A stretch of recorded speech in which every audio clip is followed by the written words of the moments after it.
Hello, welcome back to HavahSomeStories. I'm Jolynne, and today we're going to be reading The Magic Treehouse, Dinosaurs Before Dark. It's the first book in the series, written by Mary Pope Osborne. So feel free to follow along in your own copy or just sit back and listen. All right, chapter 1 is called Into the Woods. "Help, a monster," said Annie. "Yeah, sure," said Jack. "A real monster in Frog Creek, Pennsylvania." "Run, Jack," said Annie. She ran up the road. Oh, brother. This is what he got for spending time with his 7-year-old sister.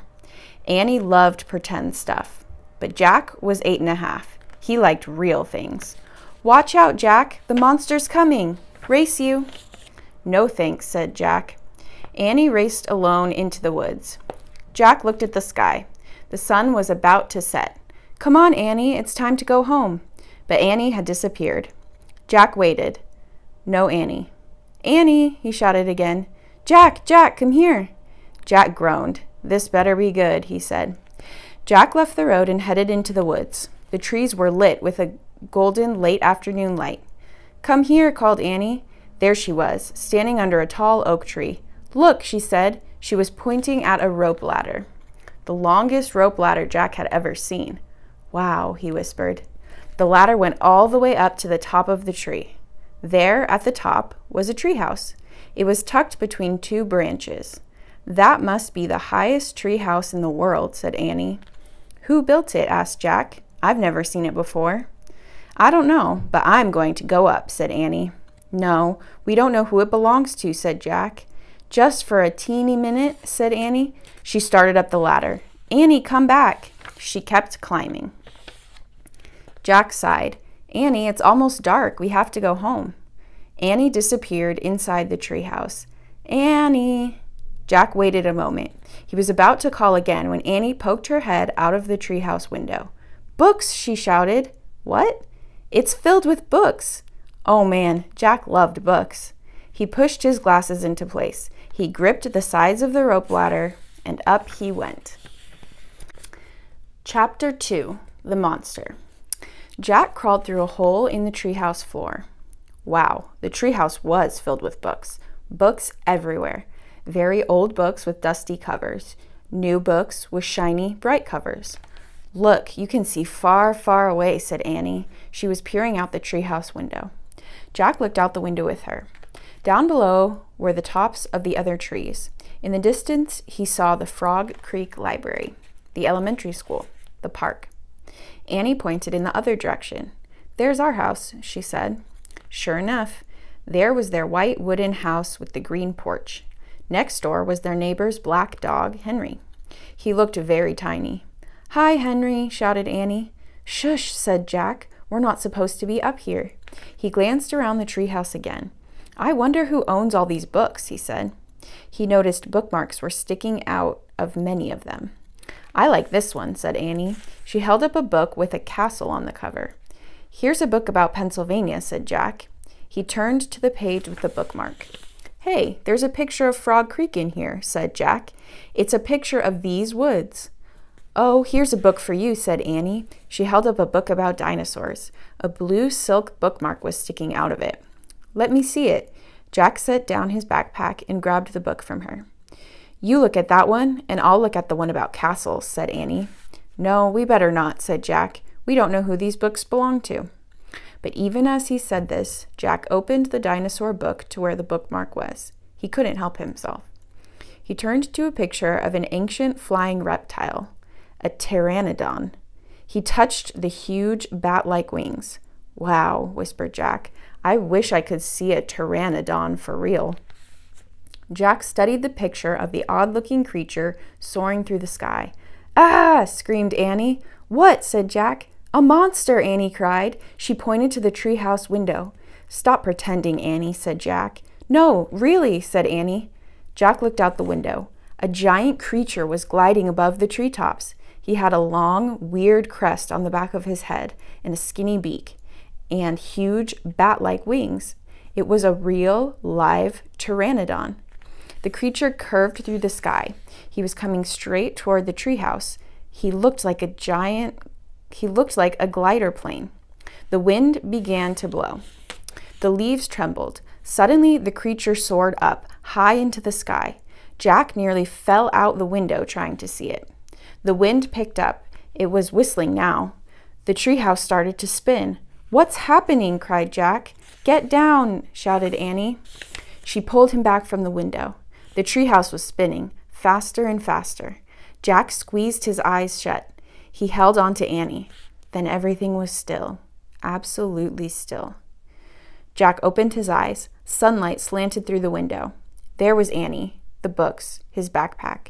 The treehouse was still high up in an oak tree, but it wasn't the same oak tree.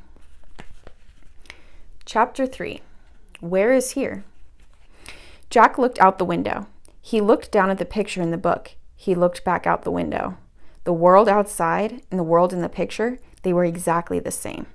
The pteranodon was soaring through the sky. The ground was covered with ferns and tall grass. There was a winding stream, a sloping hill, and volcanoes in the distance. Where are we?" stammered Jack. The pteranodon glided down to the base of their tree. The creature coasted to a stop and stood very still. "What happened to us?" said Annie. She looked at Jack. He looked at her.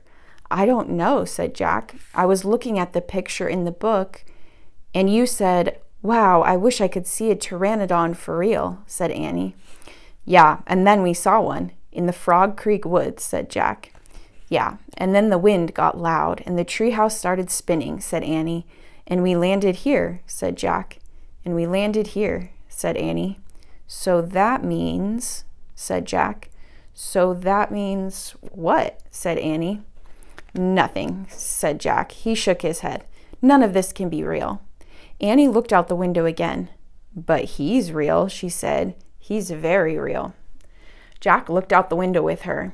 The pteranodon was standing at the base of the oak tree, like a guard. His giant wings were spread out on either side of him. "Hi," Annie shouted. "Shush," said Jack. "We're not supposed to be here." "But where is here?" said Annie. "I don't know," said Jack. "Hi," Annie called again to the creature. The pteranodon looked up at them. "Where is here?" Annie called down. "You're nuts. He can't talk," said Jack. "But maybe the book can tell us." Jack looked down at the book. He read the words under the picture. "This flying reptile lived in the Cretaceous period. It vanished 65 million years ago." No, impossible. They couldn't have landed in a time 65 million years ago. "Jack," said Annie, "he's nice." "Yeah, I can tell. Let's go down and talk to him." "Talk to him?" Annie started down the rope ladder. "Hey," shouted Jack, but Annie kept going. "Are you crazy?" Jack called. Annie dropped to the ground. She stepped up boldly to the ancient creature. Chapter 4. Henry. Jack gasped as Annie held out her hand. Oh, brother, she was always trying to make friends with animals, but this was going too far. "Don't get too close to him, Annie," Jack shouted. But Annie touched the pteranodon's crest. She stroked his neck. She was talking to him. What in the world was she saying? Jack took a deep breath. Okay, he would go down too. It would be good to examine the creature. Take notes, like a scientist. Jack started down the rope ladder. When he got to the ground, Jack was only a few feet away from the creature. The creature stared at Jack, and his eyes were bright and alert. "He's soft, Jack," said Annie. "He feels like Henry." Jack snorted. "He's no dog, Annie." "Feel him, Jack," said Annie. Jack didn't move. "Don't think, Jack. Just do it." Jack stepped forward. He put out his arm, very cautiously. He brushed his hand down the creature's neck. Interesting. A thin layer of fuzz covered the pteranodon's skin. "Soft, huh?" said Annie. Jack reached into his backpack and pulled out a pencil and a notebook. He wrote, "Fuzzy skin." "What are you doing?" asked Annie. "Taking notes," said Jack. "We're probably the first people in the whole world to ever see a real, live pteranodon." Jack looked at the pteranodon again. The creature had a bony crest on top of his head. The crest was longer than Jack's arm. "I wonder how smart he is," Jack said. "Very smart," said Annie. "Don't count on it," said Jack. "His brain's probably no bigger than a bean." "No, he's very smart. I can feel it," said Annie. "I'm going to call him Henry." Jack wrote in his notebook, "Small brain?" Jack looked at the creature again. Maybe he was a mutant, he said. The creature tilted his head. Annie laughed. He's no mutant, Jack. Well, what's he doing here then? Where is this place? Said Jack. Annie leaned close to the pteranodon. Do you know where we are, Henry? She asked softly. The creature fixed his eyes on Annie. His long jaws were opening and closing like a giant pair of scissors. Are you trying to talk to me, Henry? Asked Annie. Forget it, Annie, Jack wrote in his notebook. Mouth like scissors? Did we come to a time long ago, Henry? Asked Annie. Is this place from long ago? Suddenly, she gasped. Jack! He looked up. Annie was pointing toward the hill. On top stood a huge dinosaur.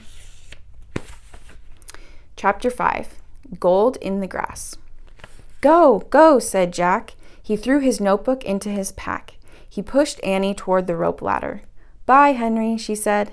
Go, said Jack. He gave Annie a big push. Quit it, she said. But she started up the ladder. Jack scrambled after her. They tumbled into the treehouse. They were panting as they looked out the window at the dinosaur. He was standing on the hilltop, eating flowers off a tree. Oh man, whispered Jack. We are in a time long ago. The dinosaur looked like a huge rhinoceros, only he had 3 horns instead of 1. 2 long ones above his eyes and 1 on his nose.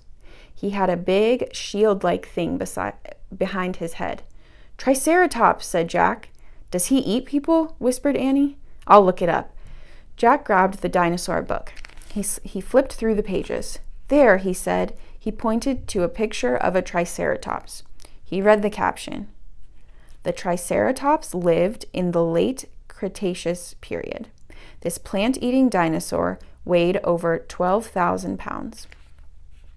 Jack slammed the book shut. Just plants, no meat. Let's go see him, said Annie. Are you nuts, said Jack. Don't you want to take notes about him, asked Annie. We're probably the first people in the whole world to ever see a real, live Triceratops. Jack sighed. She was right. Let's go, he said. He shoved the dinosaur book into his pack. He slung it over his shoulder and started down the ladder. On the way down, Jack stopped. He called up to Annie. Just promise you won't pet him. I promise. Promise you won't kiss him. I promise. Promise you won't talk to him. I promise. Promise you won't. Go, go, she said. Jack went. Annie followed. When they stepped off the ladder, the pteranodon gave them a kind look. Annie blew a kiss at him. Be back soon, Henry, she said cheerfully. Shush, said Jack, and he led the way through the ferns, slowly and carefully. When he reached the bottom of the hill, he kneeled behind a fat bush. Annie knelt beside him and started to speak. Shush, Jack put his finger to his lips. Annie made a face. Jack peeked out at the Triceratops. The dinosaur was incredibly big, bigger than a truck. He was eating the flowers off a magnolia tree. Jack slipped his notebook out of his pack. He wrote, Eats flowers. Annie nudged him. Jack ignored her. He studied the Triceratops again. He wrote, Eats slowly. Annie nudged him hard. Jack looked at her. Annie pointed to herself. She walked her fingers through the air. She pointed to the dinosaur. She smiled. Was she teasing? She waved at Jack. Jack started to grab her. She laughed and jumped away. She fell into the grass, in full view of the Triceratops. Get back, whispered Jack. Too late. The big dinosaur had spotted Annie. He gazed down at her from the hilltop. Half of a magnolia flower was sticking out of his mouth. Oops, said Annie. Get back, Jack shouted at her. He looks nice, Jack. Nice? Watch out for his horns, Annie. No, he's nice, Jack. Nice? But the Triceratops just gazed calmly down at Annie. Then he turned and lopped away down the side of a hill. Bye, said Annie. She turned back to Jack. See? Jack grunted, but he wrote in his notebook, Nice. Come on, let's look around some more, said Annie. As Jack started after Annie, he saw something glittering in the tall grass.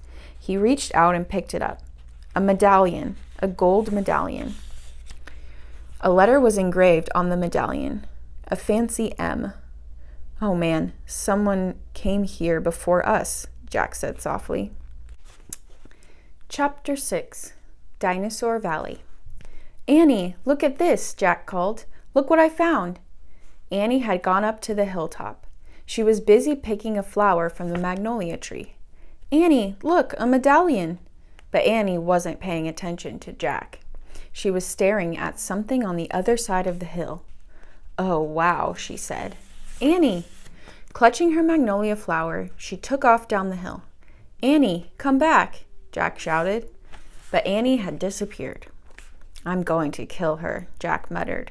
He stuffed the gold medallion into his jeans pocket. Then he heard Annie shriek. "Annie?" Jack heard another sound as well, a deep, bellowing sound, like a tuba. "Jack, come here," Annie called. "Annie!" Jack grabbed his backpack and raced up the hill. When he got to the top, he gasped. The valley below was filled with nests, big nests made out of mud. The nests were filled with tiny dinosaurs. Annie was crouching next to one of the nests, and standing over her was a gigantic, duck-billed dinosaur. "Don't panic, don't move," said Jack. He stepped slowly down the hill toward Annie. The huge dinosaur was towering above Annie, waving her arms, making her tuba sound. Jack stopped. He didn't want to get too close. He knelt down on the ground. "Okay, move toward me, slowly," he said. Annie started to stand up. "Don't stand, crawl," said Jack. Clutching her flower, Annie crawled toward Jack. The duck-billed dinosaur followed her, still bellowing. Annie froze. "Keep going," Jack said softly. Annie started crawling again. Jack inched farther down the hill until he was just an arm's distance from Annie. He reached out and grabbed her hand. He pulled Annie toward him. "Stay down," he said. He crouched next to her. "Bow your head. Pretend to chew." "Chew?" "Yes, I read that's what you do if a mean dog comes at you." "She's no dog, Jack," said Annie. "Just chew," said Jack. Jack and Annie both bowed their heads and pretended to chew. So the dinosaur grew quiet. Jack raised his head. "I don't think she's mad anymore," he said. "Thanks, Jack, for saving me," said Annie. "You have to use your brain," said Jack. "You can't just go running to a nest of babies. There's always a mother nearby." Annie stood up. "Annie!" Too late. Annie held out her magnolia flower to the dinosaur. "I'm sorry I made you worry about your babies," she said. The dinosaur moved closer to Annie. She grabbed the flower from her. She reached for another. "No more," said Annie. But the dinosaur let out a sad tuba sound. "But there are more flowers up there," Annie said. She pointed to the top of the hill. "I'll get you some." Annie hurried up the hill. The dinosaur waddled after her. Jack quickly examined the babies. Some were crawling out of their nests. Where were the other mothers? Jack took out the dinosaur book. He flipped through the pages. He found a picture of some duck-billed dinosaurs. He read the caption. The Anatosauruses lived in colonies. While a few mothers babysat the nests, others hunted for food. So there must be more mothers close by. "Hey, Jack," Annie called. Jack looked up. Annie was at the top of the hill, feeding magnolia flowers to the giant Anatosaurus.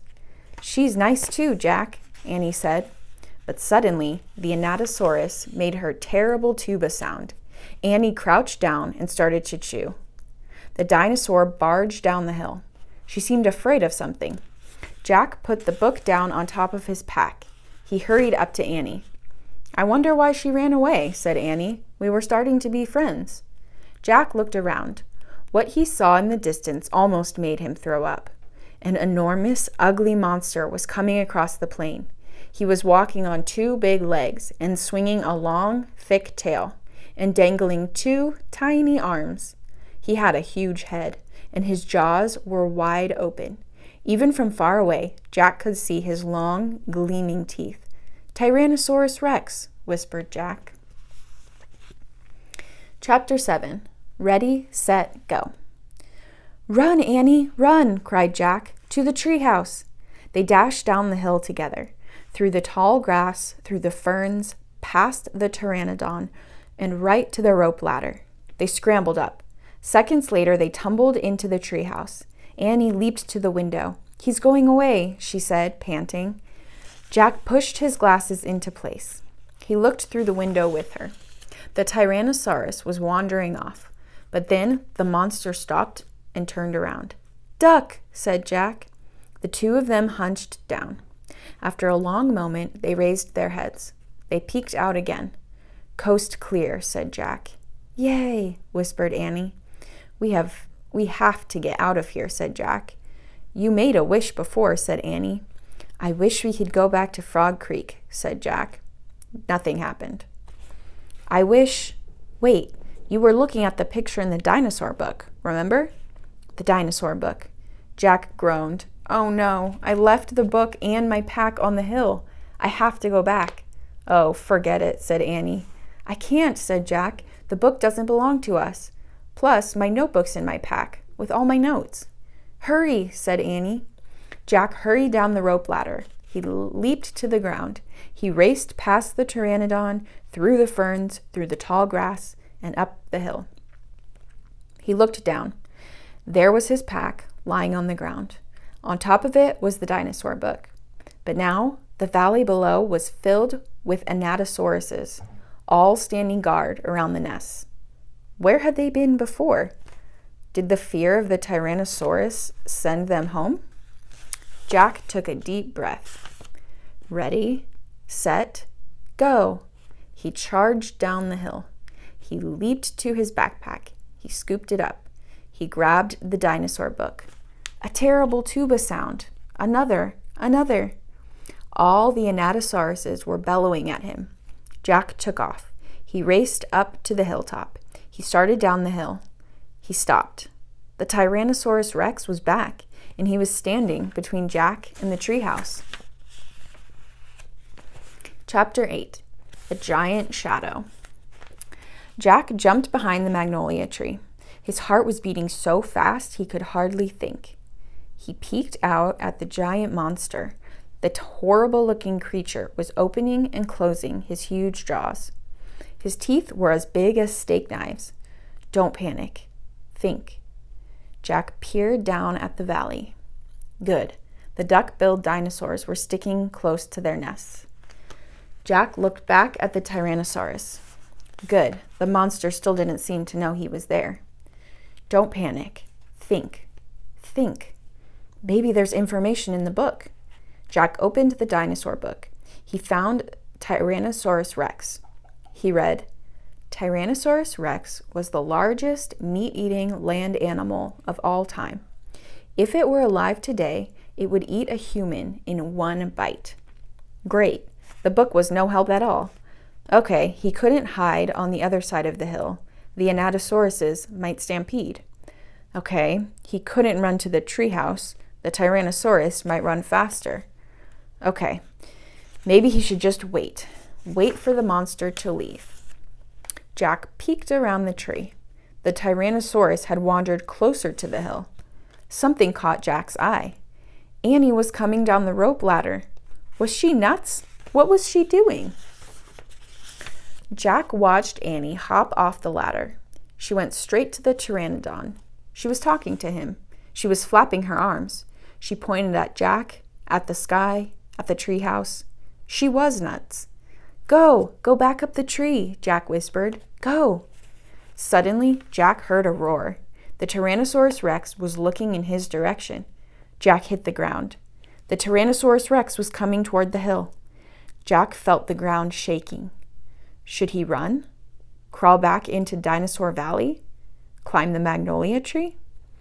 Just then, a giant shadow covered Jack. He looked up. The pteranodon was gliding overhead. The giant creature sailed down toward the top of the hill. He was coming straight for Jack. Chapter 9. The Amazing Ride. The pteranodon coasted down to the ground. He stared at Jack with his bright, alert eyes. What was Jack supposed to do? Climb on? But I'm too heavy, thought Jack. Don't think, just do it. Jack looked at the Tyrannosaurus. He was starting up the hill. His giant teeth were flashing in the sunlight. Okay, don't think, just do it. Jack put his book in his pack. Then he eased down onto the pteranodon's back. He held on tightly. The creature moved forward. He spread out his wings and lifted off the ground. They teetered this way, then that. Jack nearly fell off. The pteranodon steadied himself, then rose into the sky. Jack looked down. The Tyrannosaurus was chomping the air and staring up at him. The pteranodon glided away. He sailed over the hilltop. He circled over the valley, over all the nests filled with babies, over all the giant duck-billed dinosaurs. Then the pteranodon soared out over the plain, over the triceratops, who was grazing in the high grass. It was amazing. It was a miracle. Jack felt like a bird, as light as a feather. The wind was rushing through his hair. The air smelled sweet and fresh. He whooped. He laughed. Jack couldn't believe it. He was riding on the back of an ancient flying reptile. The pteranodon sailed over the stream, over the ferns and bushes. Then he carried Jack down to the base of the oak tree. When they came to a stop, Jack slid off the creature's back and landed on the ground. Then the pteranodon took off again and glided into the sky. "Bye, Henry," whispered Jack. "Are you okay?" Annie shouted from the top of the treehouse. Jack pushed his glasses into place. He kept staring up at the pteranodon. "Jack, are you okay?" Annie called. Jack looked up at Annie. He smiled. "Thanks for saving my life," he said. "That was really fun." "Climb up," said Annie. Jack tried to stand. His legs were wobbly. He felt a bit dizzy. "Hurry," shouted Annie. "He's coming." Jack looked around. The Tyrannosaurus was heading straight toward him. Jack bolted to the ladder. He grabbed the sides and started up. "Hurry, hurry," screamed Annie. Jack scrambled into the treehouse. "He's coming toward the tree," Annie cried. Suddenly, something slammed against the oak tree. The treehouse shook like a leaf. Jack and Annie tumbled into the books. "Make a wish," cried Annie. "We need the book, the one with the picture of Frog Creek," said Jack. "Where is it?" He pushed some books aside. He had to find that book about Pennsylvania. There it was. He grabbed it and tore through it, looking for the photograph of the Frog Creek woods. He found it. Jack pointed to the picture. "I wish we could go home," he shouted. The wind began to moan, softly at first.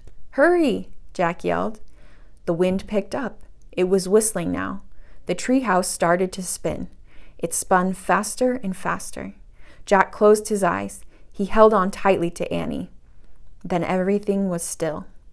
Absolutely still. Chapter 10, Home Before Dark. A bird began to sing. Jack opened his eyes. He was still pointing at the picture of the Frog Creek woods. He peeked out the treehouse window. Outside, he saw the exact same view. "We're home," whispered Annie. The woods were lit with a golden late afternoon light. The sun was about to set. No time had passed since they'd left. "Jack, Annie," a voice called from the distance. "That's Mom," said Annie, pointing. Jack saw their mother far away. She was standing in front of their house. She looked very tiny. "Annie, Jack," she called. Annie stuck her head out the window and shouted, "Coming." Jack still felt dazed. He just stared at Annie. "What happened to us?" he said. "We took a trip in a magic treehouse," said Annie simply. "But it's the same time as when we left," said Jack. Annie shrugged. "And how did it take us so far away?" said Jack. "And so long ago?" "You just looked at a book and said you wished we could go there," said Annie, "and the magic treehouse took us there." "But how?" said Jack. "And who built this magic treehouse? Who put all these books here?" "A magic person, I guess," said Annie. "A magic person?" "Oh, look," said Jack. "I almost forgot about this." He reached into his pocket and pulled out the gold medallion. "Someone lost this back there, in Dinosaur Land. Look, there's a letter M on it." Annie's eyes got round. "You think M stands for magic person?" she said. "I don't know," said Jack. I just know someone went to that place before us. Jack, Annie, came the distant cry again. Annie poked her head out the window. Coming, she shouted. Jack put the gold medallion back in his pocket. He pulled the dinosaur book out of his pack, and he put it back with all the other books. Then he and Annie took one last look around the treehouse. Goodbye, house, whispered Annie. Jack slung his backpack over his shoulder. He pointed to the ladder. Annie started down. Jack followed. Seconds later, they hopped onto the ground and started walking out of the woods. No one's going to believe our story, said Jack. So let's not tell anyone, said Annie. Dad won't believe it, said Jack. He'll say it was a dream, said Annie. Mom won't believe it, said Jack. She'll say it was pretend. My teacher won't believe it, said Jack. She'll say you're nuts, said Annie. We better not tell anyone, said Jack. I already said that, said Annie. Jack sighed. I think I'm starting not believe it myself, he said. They left the woods and started up the road toward their house. As they walked past all the houses on their street, the trip to Dinosaur Time did seem more and more like a dream. Only this world and this time seemed real. Jack reached into his pocket. He clasped the gold medallion. He felt the engraving of the letter M. It made Jack's fingers tingle. Jack laughed. Suddenly, he felt very happy, but he couldn't explain what had happened today. But he knew for sure that their trip in the magic treehouse had been real. Absolutely real. Tomorrow, Jack said softly, we'll go back to the woods. Of course, said Annie. And we'll climb up to the treehouse, said Jack. Of course, said Annie. And we'll see what happens next, said Jack. Of course, said Annie. Race you. And they took off together, running for home. The end. Thanks so much for reading along with us. And don't forget to like and subscribe HavahSomeStories. Thanks.